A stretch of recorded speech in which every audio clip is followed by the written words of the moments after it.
Hello everyone. आज हम लोग अपने इलेक्ट्रोमैग्नेटिक इंडक्शन की डीपीपी नंबर 1 देखेंगे। जैसे हमारे पास एक फर्स्ट ऑफ क्या क्वेश्चन है। A metallic ring is attached with the wall at a room when the north pole of a magnet is brought near to it, the induced current in the ring will be. ठीक, आप ये चीज जानते हो कि मेरे पास जो induced of EMF होता है या जो इंड्यूस्ड ऑफ करंट होता है, उसके थ्रू जो मैग्नेटिक फील्ड रहती है वो मैग्नेट के मैग्नेटिक फील्ड का क्या करेगी, अपोज करेगी। अगर ये इंक्रीज हो रहा है तो क्या होना चाहेगा, डिक्रीज होना चाहेगा। अगर ये डिक्रीज होना रहा होगा तो वो इंक्रीज कराना चाहेगा उसकी वैल्यू को। मतलब इलेक्ट्रोमैग्नेटिक इंडक्शन में आपको ये मालूम है कि इंड्यूस्ड ऑफ ईएमएफ जो होता है वो खुद के जनरेशंस का क्या करता है, अपोज करता है। तो जिस भी रीजन के कारण जनरेट हो रहा है उसके कारण वो क्या करेगा, अपोज करेगा। अगर ये नॉर्थ पोल ऑफ इसके नियर अबाउट ऑफ आ रहा है तो ये रिंग में भी कौन सा पोल जनरेट करना चाहेगा कि नॉर्थ पोल जनरेट हो जाए, जिससे क्या हो कि मेरे पास नॉर्थ पोल को क्या करेगा, रिपल्स करेगा। तो इस पे इस तरह का कुछ करंट वो फ्लो कराएगा जिससे मेरे पास कौन सा पोल जनरेट हो इस रिंग में, देखने में इसका बिहेवियर ऑफ नॉर्थ पोल जैसा हो। तो अगर नॉर्थ पोल जैसा है तो आपको मालूम है कि नॉर्थ पोल में आपके पास करंट एंटी क्लॉकवाइज और साउथ पोल में आपके पास क्लॉकवाइज होना चाहिए। तो इस पे जो करंट ये फ्लो कराएगा वो एंटी क्लॉकवाइज ऑफ करा देगा, जिससे वो ये होगा कि ये नॉर्थ पोल की तरह बिहेव करेगा और ये इसको रिपल्स करेगा। तो मेरे पास एक ऐसा है, सबसे फर्स्ट ऑफ कैसा की है, ये इन क्लॉकवाइज ऑफ डायरेक्शन पे इसको क्या करेगा, सॉरी इन एंटी क्लॉकवाइज डायरेक्शन में मैग्नेटिक फील्ड को क्या करेगा, जनरेट करेगा। या फिर जो इस पे जो करंट फ्लो करेगा वो कैसी डायरेक्शन में करेगा, एंटी क्लॉकवाइज डायरेक्शन में करंट फ्लो करेगा। ताकि ये क्या कर रहा है कि एक्चुअल में आपके पास जो मैग्नेटिक फील्ड लाइंस है बी, वो डाउनवर्ड इस साइड इंक्रीज होती हुई जा रही है।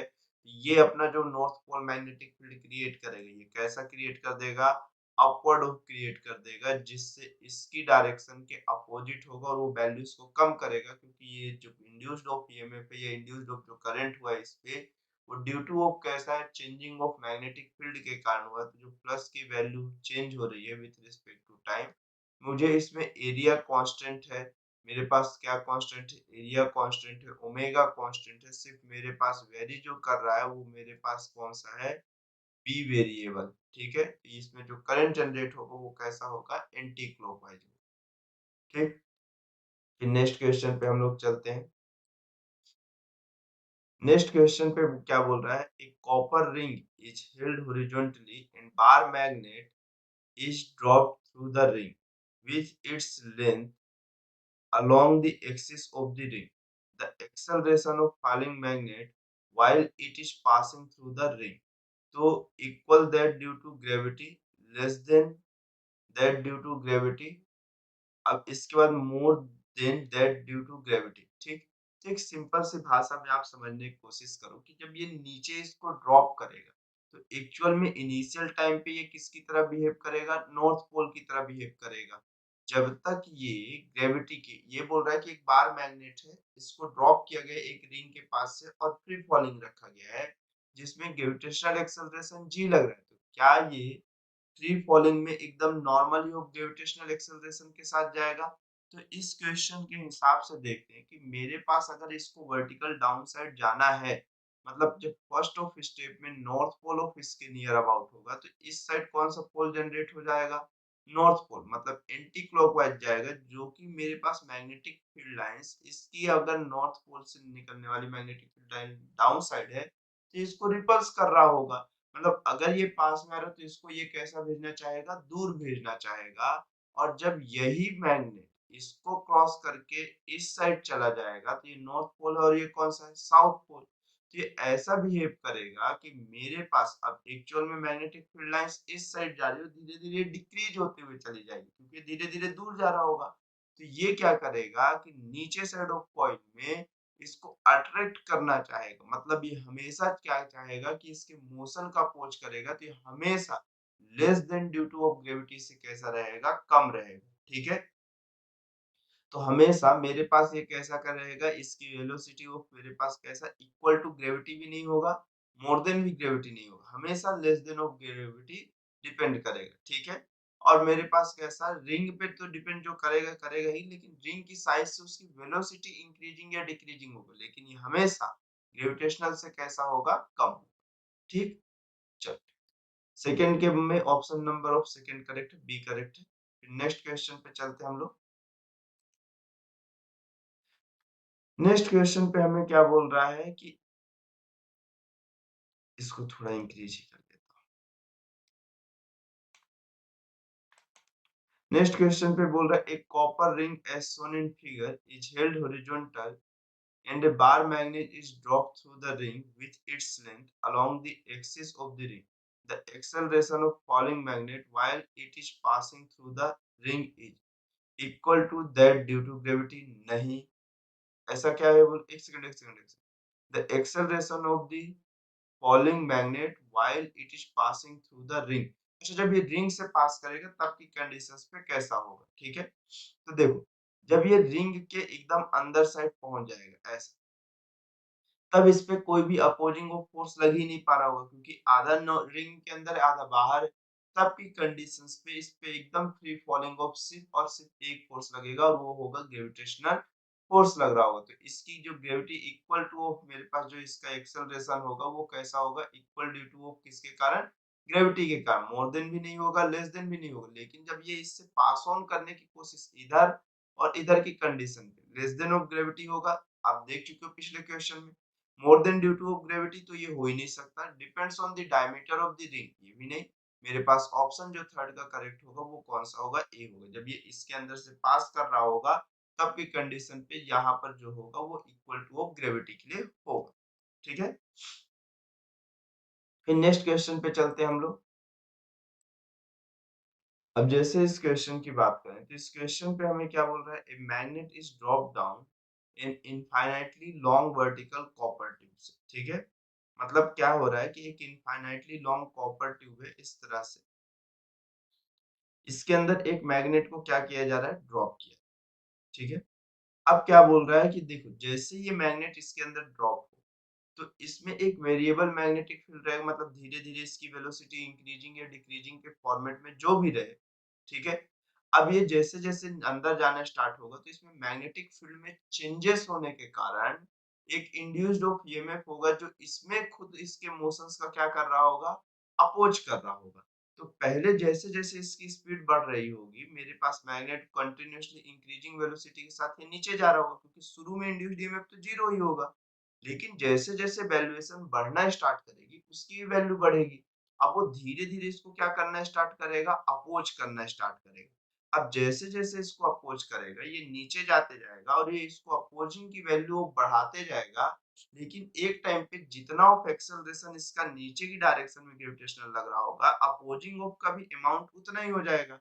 तो जब दोनों इक्वल ऑफ अमाउंट का हो जाएगा तो वेलोसिटी, अगर मैं ये बोलूं जितना ग्रेविटेशनल एक्सेलरेशन डाउन साइड होगा उतना ही मेरे पास एक्सेलरेशन अप साइड हो जाए, तो मेरे पास वेलोसिटी ऑफ कैसी हो जाएगी, कांस्टेंट वेलोसिटी के साथ ये मूव करने लगेगा।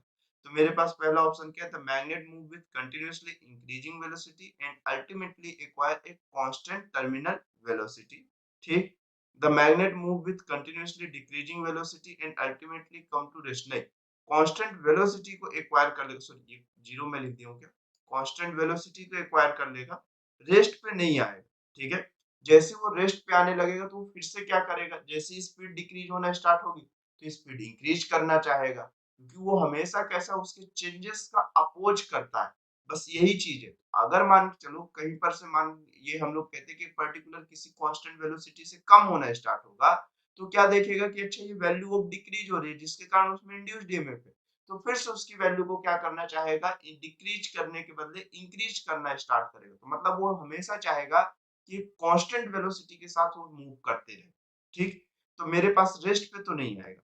The magnet move with continuously increasing velocity but constant acceleration नहीं, क्योंकि धीरे-धीरे जैसे-जैसे एक्सेलरेशन बढ़ रहा होगा, उसकी इंड्यूस्ड ईएमएफ की वैल्यू बढ़ेगी, और इंड्यूस्ड ईएमएफ की वैल्यू बढ़ेगी, उसकी अपोजिंग प्रोबेबिलिटी भी अब कैसी होती जाएगी, बढ़ती जाएगी। The magnet move with continuously increasing velocity and acceleration.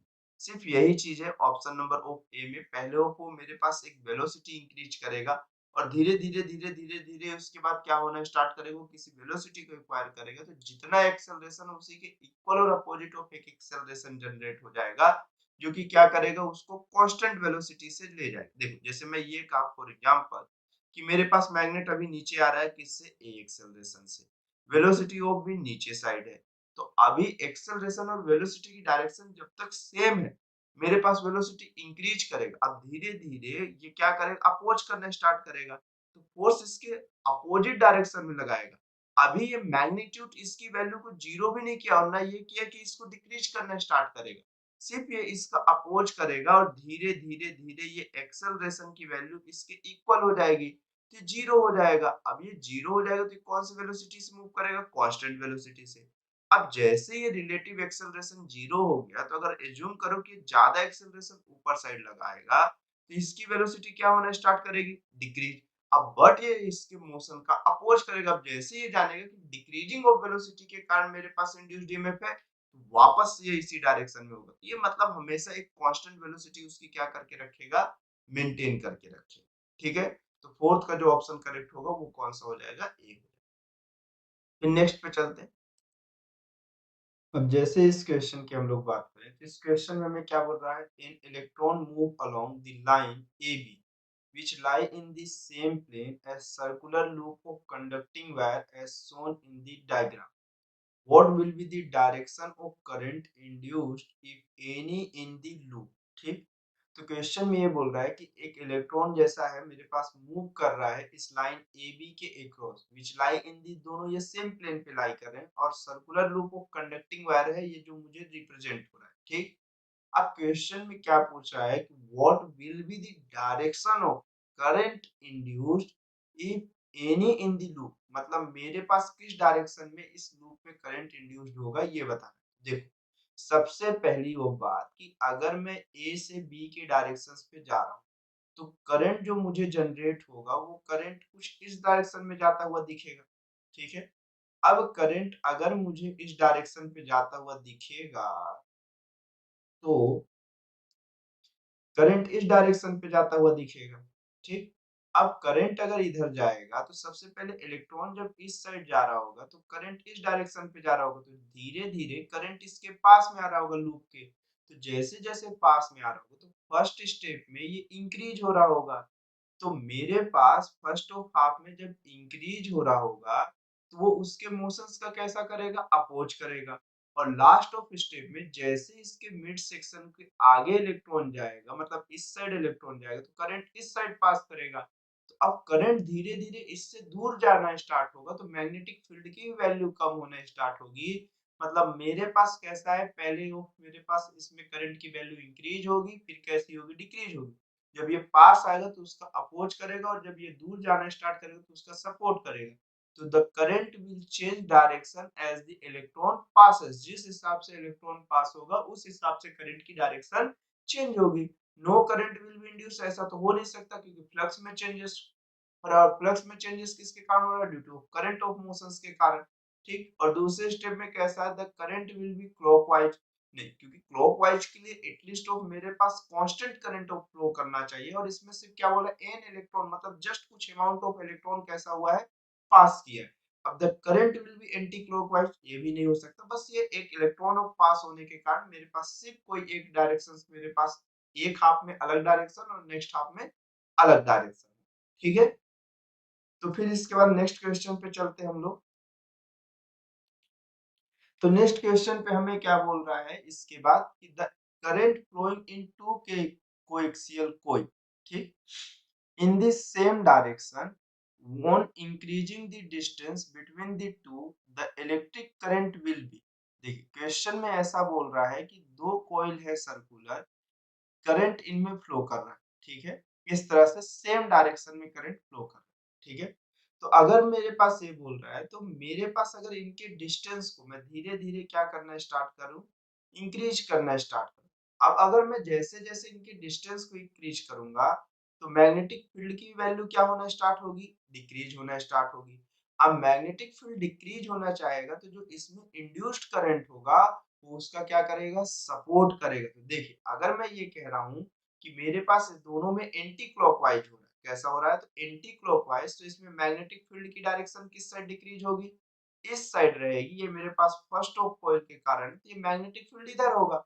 तो जो इंड्यूस्ड करंट के कारण जो मैग्नेटिक फील्ड होगा वो इसकी वैल्यू को, ये जो डिक्रीजिंग है due to increases of distance के कारण डिक्रीजिंग है, ये क्या चाहेगा कि इसकी वैल्यू और बढ़े, तो ये और एंटी क्लॉकवाइज ऑफ जनरेट होगा। तो जब मेरे पास सेम डायरेक्शंस में दो करंटें दिखने स्टार्ट होंगी तो एक्चुअल में उनकी मैग्नीट्यूड और बढ़ेगी, तो मेरे पास क्या होगा, इंक्रीज होना स्टार्ट होगा, तो electric current will be increase. Similar ये जो जनरेट करेगा तो इसमें जो मैग्नेटिक फील्ड की डायरेक्शन होगी ये होगी, और ये भी इसी डायरेक्शंस पे क्या करना स्टार्ट करेगा, इंड्यूस करना स्टार्ट करेगा। मतलब मेरे पास वैल्यूएशंस बढ़ती हुई दिखेगी।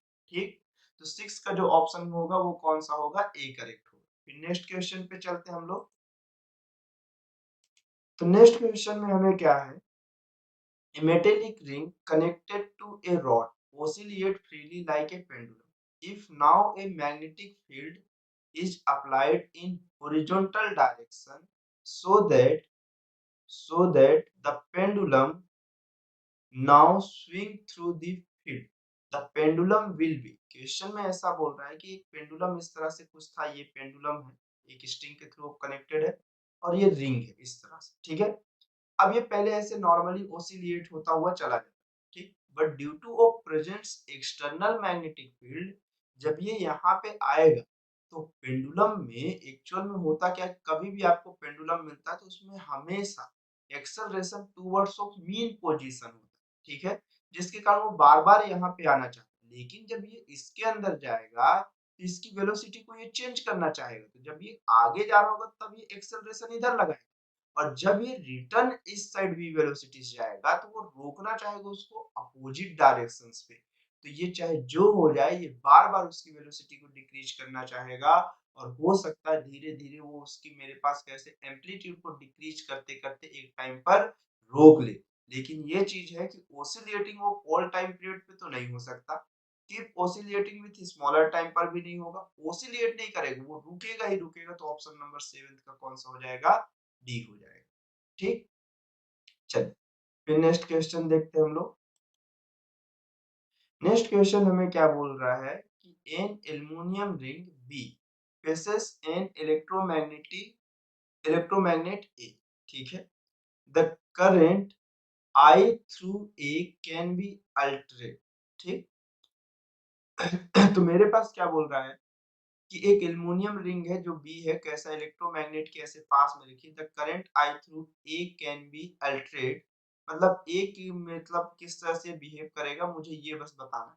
ठीक है, तो देखिए अगर मेरे पास क्या क्वेश्चन बोल रहा है, वेदर आई इंक्रीजेस और decreases we will not experience any force, तो ऐसा तो बिल्कुल नहीं होगा। तो पहले का जो ऑप्शन होगा वो तो मुझे फर्स्ट ऑफ ऑप्शंस जो है वो कैसा हो जाएगा, जो फर्स्ट ऑप्शन वो रॉन्ग हो जाएगा। कैसा हो जाएगा, मेरे पास रॉन्ग हो जाएगा, क्योंकि मेरे पास ऐसा नहीं हो सकता कि मतलब मैं इसकी वैल्यूएशन को क्या करूं, करंट की वैल्यू को इंक्रीज या डिक्रीज करने से इस पे कोई भी इम्पैक्ट नहीं पड़े, क्योंकि मेरे पास करंट की वैल्यू को इंक्रीज या डिक्रीज करूंगा तो मैग्नेटिक फील्ड में चेंजेस होगा, क्योंकि मेरे पास ये सोलेनॉइड की तरह बिहेव कर रहा है, और इसके अंदर जो मैग्नेटिक फील्ड अप्रोक्सीमेशन दिखेगा वो mu not into N into of I दिखेगा, और due to changing of value of current magnetic field change होगा।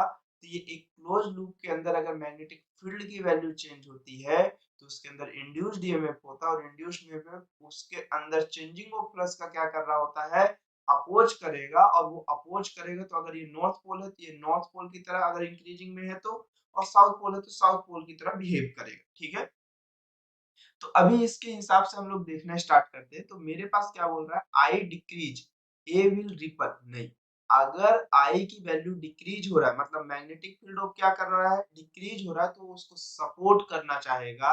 सपोर्ट करना चाहेगा मतलब मेरे पास अगर देखूं कि इसमें मैग्नेटिक फील्ड इस साइड है तो ये चाहेगा कि मैग्नेटिक फील्ड इसके थ्रू जो पासिंग ऑफ यहाँ पे सॉरी एंटी क्लॉकवाइज है ना, ऐसा, हाँ, मैग्नेटिक फील्ड इस साइड है। आप सोलेनोइड को ऐसे अपने फिंगर में जिस डायरेक्शन में करंट उस डायरेक्शन में अपने फिंगर को कर्ल कर लीजिए सोलेनोइड के ऊपर, तो जो थंब है वो मैग्नेटिक फील्ड की डायरेक्शन को दिखाएगा। करंट इंक्रीज होने के कारण सॉरी करंट डिक्रीज होने के कारण ये वैल्यू इस डायरेक्शन की मैग्नेटिक फील्ड डिक्रीज होगी, तो ये चाहेगा कि इसकी भी मैग्नेटिक फील्ड इसी तरह से आए, मतलब मेरे पास इस साइड ऑफ जो सर्कुलेशन है कुछ इस तरह से देखने को मिले। तो अगर इस तरह से देखने को मिल रहा है तो एज ऑब्जर्वर जब इसको मैं इस साइड से देखूंगा, आप ऐसे अपने फिंगर को करो और ऐसे देखो, आप इसको देखो, बस इस फिंगर को, आपको ये एंटी क्लॉकवाइज दिख रहा है या क्लॉकवाइज? मुझे ये क्लॉकवाइज दिख रहा है, तो ये कैसा पोल दिखाएगा? South pole. और ये कौन सा पोल दिखाएगा? नॉर्थ पोल।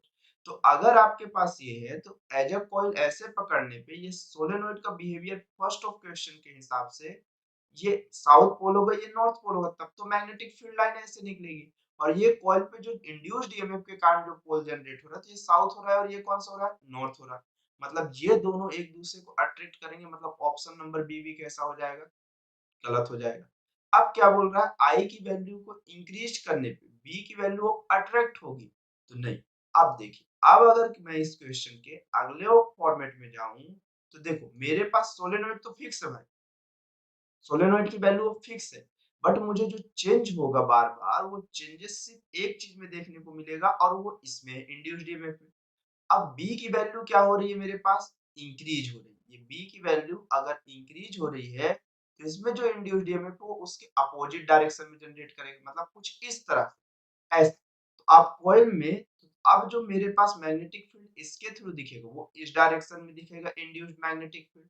अगर ऐसा दिख रहा है तो मेरे पास इस साइड से वो करंट जाएगा और इस साइड से आएगा।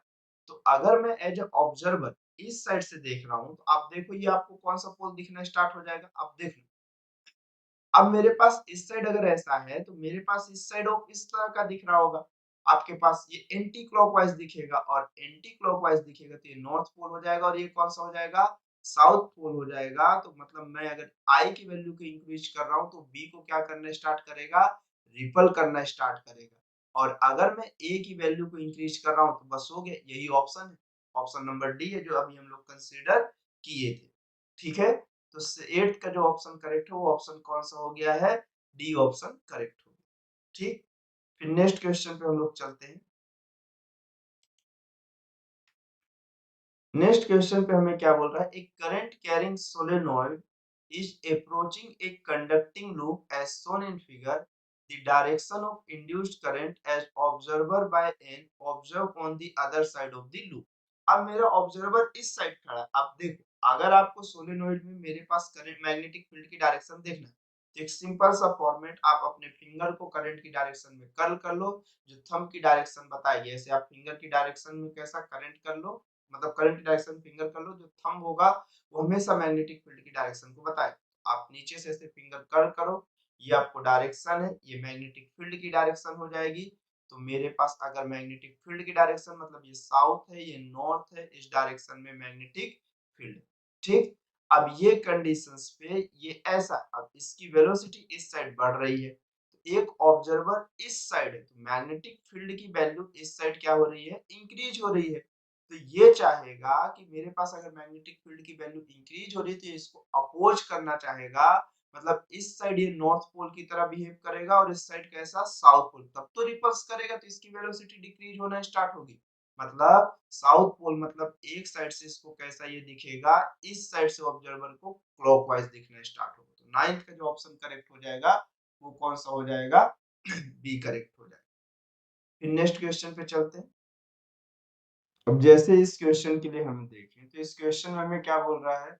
The north and south pole of two identical magnet approach coil containing a condenser with equal speed from opposite side.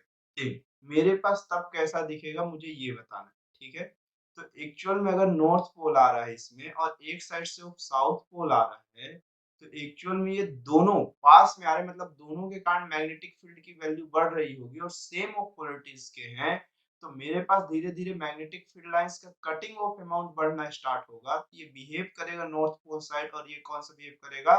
South pole की तरह। ठीक है, मतलब ये मेरे पास कुछ ऐसा देखने में होगा कि इस साइड से, एक साइड से एंटी क्लॉकवाइज और एक साइड से कैसा वाइज होगा? क्लॉकवाइज होगा। मतलब अगर मैं इसको इस साइड से देखा तो एंटी क्लॉकवाइज, तो आप अपने थंब को ऐसे कवर करके देखो तो ये डायरेक्शन आपको एंटी क्लॉकवाइज दिख रहा होगा और ये डायरेक्शन कैसा दिख रहा होगा? क्लॉकवाइज। तो मतलब जो करंट की डायरेक्शन होगी वो कुछ इस तरह से जनरेट हो रही होगी। तभी तो ये इसका अपोज करेगा। और अगर अपोज कर रहा है तो इंड्यूस्ड ईएमएफ के कारण ये करंट ऑफ फ्लो होना स्टार्ट हुआ है। तो अगर इंड्यूस्ड ईएमएफ के कारण फ्लो होना स्टार्ट हुआ है तो ये ऐसा बिहेव करेगा कि करंट यहाँ से निकल के इस पोर्शन से घूम के इस पोर्शन के लिए जा रहा है।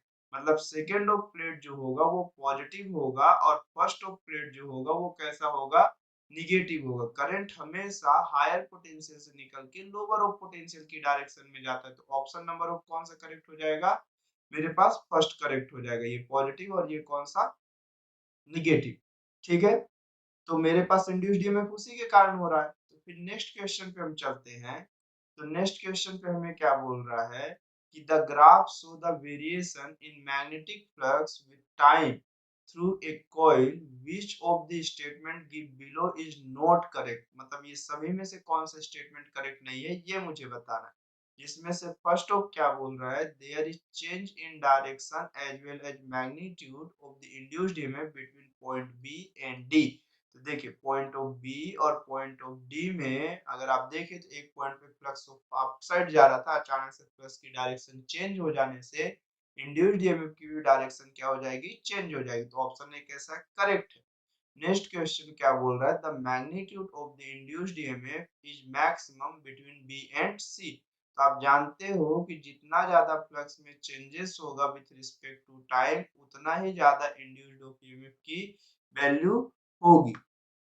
ठीक है, तो उतने ही अमाउंट पे अगर इंड्यूस्ड ऑफ ईएमएफ होगा तो मेरे पास यहाँ से ये मालूम है कि जब मैं बी से सी तक के लिए देखूं तो स्लोप ऑफ इनफाइनाइट है, तो changing of flux with respect to time अगर इनफाइनाइट के आसपास है तो मेरे पास इंड्यूस्ड ईएमएफ की वैल्यू इनफाइनाइट के आसपास होगी। तो ऑप्शन नंबर बी भी करेक्ट है।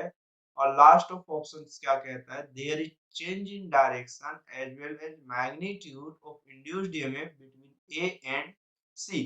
ठीक है, तो ए से सी तक जाने पे मैग्नीट्यूड के साथ साथ डायरेक्शन भी क्या होगा, चेंज होगा इंड्यूस्ड ईएमएफ का। क्योंकि ए से इस साइड ऑफ स्लोप पॉजिटिव है मतलब वैल्यूज बढ़ रही है और सी के बाद ऑफ मेरे पास वैल्यूज डिक्रीज हो रही है, मतलब एक साइड पॉजिटिव साइड जा रहा है और एक साइड निगेटिव साइड जा रहा है। तो एकदम सही है। The induced EMF is zero at B point. तो बी पॉइंट पे इंड्यूस्ड ईएमएफ की वैल्यू जीरो नहीं होगी, क्योंकि इंड्यूस्ड ईएमएफ की वैल्यू तब जीरो होती है जब चेंजिंग ऑफ प्लस की वैल्यू कैसी हो जाए, जीरो हो जाए, तब की कंडीशन। जब प्लस की वैल्यू कैसी हो जाएगी, कांस्टेंट हो जाएगी, तब चेंजिंग ऑफ प्लस की वैल्यू ऑफ कितनी हो जाएगी, मेरे पास जीरो हो जाएगी। तो पूरे ग्राफ में कहीं पर भी एक लाइन ऑफ ऐसा कांस्टेंट ऑफ नहीं दिख रहा है। ठीक, तो मेरे पास ऑप्शन नंबर ऑफ डी कैसा है, इनकरेक्ट है। मतलब मेरे पास जो ऑप्शन टिक करना वो ऑप्शन नंबर कौन सा है, डी। फिर नेक्स्ट क्वेश्चन पे चलते हैं हम लोग। तो नेक्स्ट क्वेश्चन पे हमें कौन सा है, ये 13 क्वेश्चन। तो इसमें क्या बोल रहा है 13 नंबर पे, a horizontal loop A B C D is move across the pole pieces of a magnet as shown in figure with a constant speed v when the edge AB of the loop enter the pole pieces at time t is equal to 0, which one of the following graph represent correctly the induced EMF in the coil। मतलब इन सभी graph में से कौन सा graph correctly of दिखा रहा है कि जब मुझे ए बी इंटर करेगा। देखिए अभी जब ए बी इंटर करेगा तब तो इनिशियल टाइम पे मेरे पास इंड्यूस्ड ईएमएफ की वैल्यू कितनी होगी, जीरो, क्योंकि फ्लक्स कहीं कट ही नहीं हो रहा होगा। Magnetic field line north pole से स्टार्ट करके साउथ पोल की डायरेक्शन पे जा रही है। जब फर्स्ट टाइम ये आएगा तो धीरे धीरे इसकी एरिया बढ़ना स्टार्ट होगी। पहले में तो एरिया कम होगी पूरे में अमाउंट पे। अब जैसे जैसे एरिया बढ़ना स्टार्ट करेगी तो इंड्यूस्ड ईएमएफ की भी वैल्यू बढ़ना स्टार्ट होगी। ठीक है, पहले देखिए फ्लक्स तो पूरा का पूरा ये अमाउंट है, कांस्टेंट है, एरिया कांस्टेंट है। तो मेरे पास एरिया जब इसको टच करेगी तो पहले एक small amount of area touch करेगी। अब मेरे पास अगर देखा जाए तो induced EMF is equal to minus d phi by of कैसा होता है, dt होता है।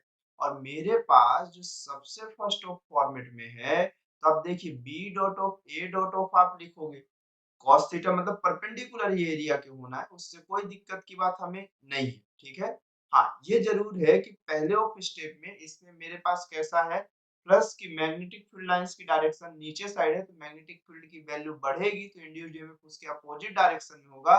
तो जो मेरे पास बी और ए के बीच का जो एंगल होगा वो कैसा होगा, अपोजिट होगा। क्योंकि देखो शुरू में तो एरिया की जो भी डायरेक्शन है वो मेरे पास चुपचाप इस तरह से जा रही है, लेकिन जैसे ही मैग्नेटिक फील्ड में पहुंचेगा तो इस लूप के अंदर अभी मैग्नेटिक फील्ड कितना है, 0 है। अब ये क्या करना चाहेगा, इसके अंदर वैल्यूज को बढ़ाना स्टार्ट करना चाहेगा, तो मैग्नेटिक फील्ड की वैल्यू धीरे धीरे इस लूप के अंदर बढ़ रही है, तो इंड्यूस्ड ईएमएफ क्या चाहेगा कि वो उसका अपोज करे। तो मेरे पास अगर मैग्नेटिक फील्ड लाइन नीचे साइड है, एरिया वेक्टर किस साइड आ रहा होगा, ऊपर साइड, दोनों के बीच का एंगल अपोजिट होगा, तो थीटा की जो वैल्यू होगी वो 180 डिग्री हो जाएगी। तो इंड्यूस्ड ईएमएफ पहले कैसा हो जाएगा, पॉजिटिव हो जाएगा। ठीक है, तो फर्स्ट ऑफ साइकिल में पॉजिटिव इसमें इसमें और इसमें दिख रहा है, लेकिन जैसे वो बाहर जाना स्टार्ट होगा, अब इस एरिया के अंदर मैग्नेटिक फील्ड की वैल्यू क्या होगी, कम होगी। फॉर एग्जांपल मैं ये कहा कि मैग्नेटिक फील्ड की डायरेक्शन नीचे साइड, कैसे ये मेरे पास नीचे साइड है, तो मेरे पास जो लूप ऑफ करंट, मेरे पास इसके अंदर जो इंड्यूस्ड ईएमएफ के कारण मैग्नेटिक फील्ड जनरेट होगा, वो कैसा होगा, वो इसी की डायरेक्शन में होगा, क्योंकि धीरे धीरे मैग्नेटिक फील्ड की वैल्यू कम हो रही है। तो देखिए जब ये निकल के इस पोर्शन को क्रॉस करेगा इस साइड, तो मेरे पास ये भी मैग्नेटिक फील्ड की डायरेक्शन इधर ही जनरेट करेगा। तो मतलब मेरे पास इस कंडीशन में देखिए लूप की डायरेक्शन भी इधर ही है, ठीक, मैग्नेटिक फील्ड की डायरेक्शन भी इधर है और करंट भी इधर ही घूम रहा है, मतलब एरिया की भी डायरेक्शन इधर ही होगी। जिस डायरेक्शन में करंट फ्लो कर रहा है, अगर उसी डायरेक्शन में आप अपने फिंगर को कर्ल करिए तो एरिया की डायरेक्शन मिल जाएगी। तो उस हिसाब से आपको यहाँ पे क्या मिलेगा कि बी वेक्टर जो है वो कैसा हो जाएगा, parallel width of A vector हो जाएगा। सेकंड केसेस में जैसे ही पैरेलल होगा तो थीटा की वैल्यू 0 हो जाएगी, तो induced EMF is equal to minus d phi by of dt से ये value of d phi by of dt कैसा आ जाएगा, यहाँ से पॉजिटिव आ जाएगा, और डी फाई बाई dt अगर पॉजिटिव आ जाएगा तो इंड्यूस्ड ईएमएफ कैसा आ जाएगा, निगेटिव आ जाएगा। तो ये डायरेक्शन कहाँ पे आ जाएगा, नीचे आ जाएगा।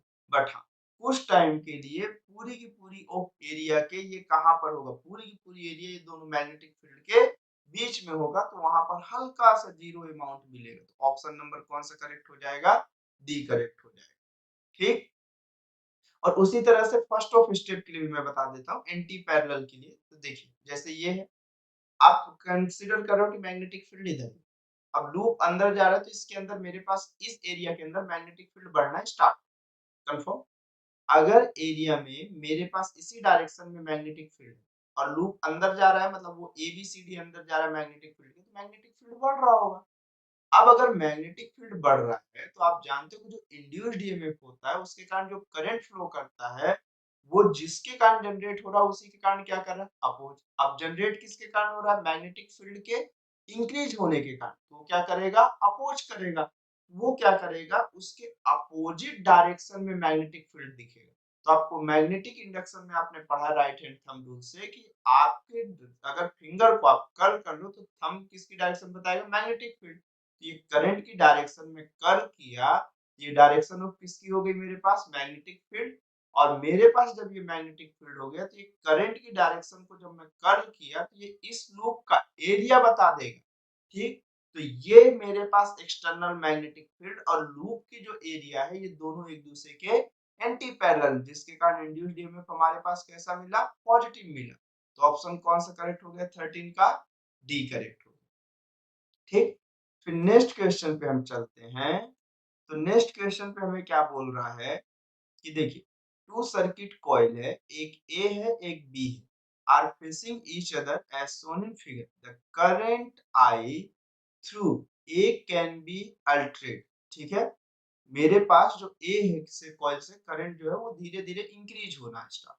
ठीक है, तो अगर करंट की वैल्यू इस पे इंक्रीज होगा तो इसके अंदर मैग्नेटिक फील्ड भी बढ़ना स्टार्ट करेगा। आप देखो मैग्नेटिक फील्ड में जो चेंजिंग की वैल्यू है, अगर मान के चलो करंट की वैल्यू बढ़ा रहे हो तो इसमें जो मैग्नेटिक फील्ड इस लूप में आप देख सकते हो राइट हैंड थंब रूल से, ए में आप राइट हैंड थंब रूल लगाओ और आपको ये डायरेक्शन ऑफ किसकी दिख जाएगी, मैग्नेटिक फील्ड की दिख जाएगी। तो ये अगर मैग्नेटिक फील्ड की डायरेक्शन है तो करंट की वैल्यू बढ़ाऊंगा तो धीरे धीरे मैग्नेटिक फील्ड की वैल्यू भी क्या करेगी, इंक्रीज करेगी। अगर करंट की वैल्यू धीरे धीरे इंक्रीज करना स्टार्ट की, ठीक है, करंट की वैल्यू धीरे धीरे क्या करेगी, इंक्रीज कर रही होगी, तो मेरे पास हमेशा बी क्या करेगा, इस इंक्रीजिंग वैल्यू का अपोज करेगा। मतलब अगर वो ये देखेगा ए है तो ये इसके अपोजिट डायरेक्शन में करंट जनरेट करना स्टार्ट करेगा, इसके अपोजिट डायरेक्शन में। तो लूप में कुछ इस तरह से जनरेट करेगा, तो मतलब ये अगर नॉर्थ पोल होगा तो ये भी नॉर्थ पोल जनरेट कर देगा, ये साउथ पोल होगा तो ये भी साउथ पोल होगा। मतलब ये ऑलवेज भी क्या करेगा, रिपल्स करेगा। There will be repulsion between A and B if I will be increased। तो ऑप्शन नंबर ए कैसा हो जाएगा, करेक्ट हो जाएगा। अट्रैक्शन तो बिल्कुल नहीं होगा। There will be neither attraction nor भी नहीं, ऐसा भी नहीं होगा। अट्रैक्शन और repulsion between A and B depends on the direction of current. Direction of current से नहीं, मैग्नेटिक फील्ड की इंपॉर्टेंस से डिपेंड करता है। ठीक, तो 14 का जो ऑप्शन करेक्ट होगा वो कौन सा हो जाएगा, ए करेक्ट हो जाएगा। फिर नेक्स्ट क्वेश्चन पे चलते हैं हम। तो नेक्स्ट क्वेश्चन पे क्या बोल रहा है, the graph given the magnitude bt of a uniform magnetic field, the existence throughout a conducting loop perpendicular to the plane of the loop. Rank the 5 region of the graph according to the magnitude of the EMF induced in the loop greatest first। मतलब मुझे ये एक loop के perpendicular direction में तो जो induced EMF होगा वो किसमें ज्यादा होगा, बस ये बताना। ठीक, तो आपको ये मालूम है कि जिसमें जितना ज्यादा फ्लक्स में चेंजेस होगा उतना ही ज्यादा इंड्यूस्ड ईएमएफ होगा। ठीक, सबसे इंपॉर्टेंट चीज। अब फ्लक्स की वैल्यू किस किस पे डिपेंड करती है, बी पे, ए पे और कॉस थीटा पे। तो मेरे पास एरिया और थीटा को तो फिक्स कर दिया, मतलब पूरी डिपेंडेंसी किस पे है, बी पे है। तो अगर मैं ये बोल रहा हूँ कि फाई की वैल्यू इंक्रीज करेगी, वो किस पे डिपेंड करेगा, बी पे। ठीक, मतलब जितना ज्यादा changing of magnetic field with respect to time होगा उतना ही ज्यादा फ्लक्स चेंज करेगा और उतना ही ज्यादा इंड्यूस्ड ईएमएफ होगा। तो सबसे ज्यादा इंपॉर्टेंट अगर देखो तो आपको जिस लाइन पे जितना ज्यादा मेकिंग ऑफ एंगल टाइम के साथ होगा उतना ही उसका स्लोप होगा। तो आपको सबसे ज्यादा स्लोप इस रीजन पे दिख रहा होगा और फिर सबसे कम ऑफ स्लोप इस साइड दिख रहा होगा, और स्लोप जीरो कौन से रीजन पे होगा, ये जो ब्लू लाइन से मैं दिखा रहा हूँ यहाँ पे आपको स्लोप कैसा मिल रहा है, जीरो मिल रहा है। मतलब आपको अगर मैग्नेटिक फील्ड ऑफ मेरे पास कांस्टेंट है, मैग्नेटिक फील्ड में कोई वेरिएशन नहीं है, तो अगर मेरे पास dv बाई ऑफ dt मेरे पास जीरो मिल गया, मैग्नेटिक फील्ड का changing with respect to time zero मिल जाएगा। जब स्लोप नहीं होगा तो मेरे पास dv बाई dt का रेशियो जीरो मिलेगा, तो फ्लक्स की वैल्यू ऑफ में मेरे पास कितनी हो जाएगी, चेंजिंग ऑफ फ्लक्स की वैल्यू जीरो हो जाएगी। तो आप देखो ए और सी के रीजन में, कहाँ पे, ए पे और सी वाले पॉइंट पे आप देखो तो दोनों पे वैल्यूएशन आपको इक्वल मिल रही है। सिमिलर अगर आप देखो तो यहाँ पर से अगर देखना स्टार्ट करो तो डी और ई पॉइंट के लिए सेम स्लोप मिल रहा है, तो डी और ई भी आपको कैसा मिल रहा है, सेम मिल रहा है। लेकिन आप देखो जो ये लाइन का स्लोप है वो इस लाइन के स्लोप से कैसा है, ज्यादा है। मतलब मैं ये कहूँ कि बी की वैल्यू डी ई से कैसी होगी, ज्यादा।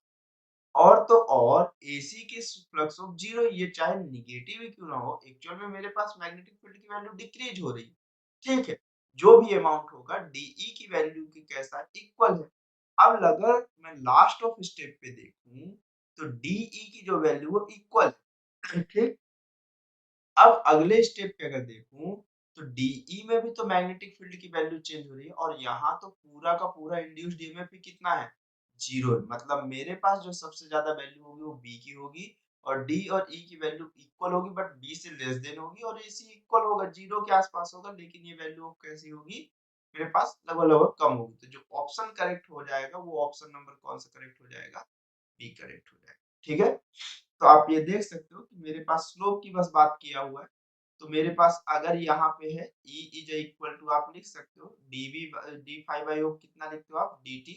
जहां पर से आप ये देख सकते हो कि मेरे पास d बाई ऑफ dt और ये क्या होगा, b dot of a dot of cos theta.